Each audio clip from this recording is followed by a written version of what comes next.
Ici, on se trouve dans la galerie réservée à Giuseppe Pennone. Et Pennone en particulier a beaucoup contribué à réintégrer la nature et les processus naturels à l'intérieur même des œuvres d'art.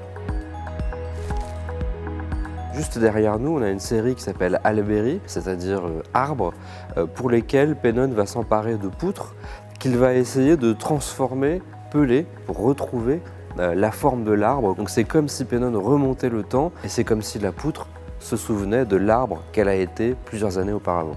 Dans cette galerie, on a aussi une autre série très importante qui s'appelle Essere Fiume, ce qui veut dire être fleuve.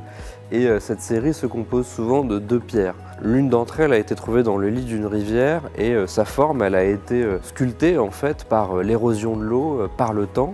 Et ce que fait Pennone, c'est remonter cette rivière, trouver la falaise d'où cette pierre est tombée, extraire un bloc de la même taille et ensuite faire le double de la première pierre. Donc c'est comme si le travail du sculpteur avait été complètement inspiré par le travail de la nature, par finalement ce sculpteur qui n'est pas humain.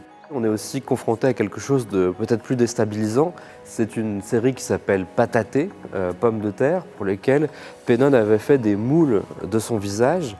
Et ces moules, il les avait placés dans la terre avec des pommes de terre germées qui, en poussant, ont pris la forme justement de son visage. Ces visages pommes de terre ont été coulés dans le bronze et sont devenus des sculpteurs à part entière qu'on peut voir encore aujourd'hui dans l'exposition.